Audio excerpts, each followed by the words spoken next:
Ang bulaklak na ipinapasok sa loob ng simbahan na binabasbasan sa harap ng sagradong altar na kung tawagin buki na galing sa magkasintang ikinasal. Ito yun.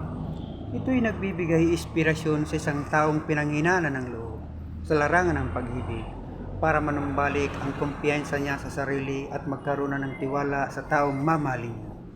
Pero hindi ito sandata sa madali ang kagustuhan.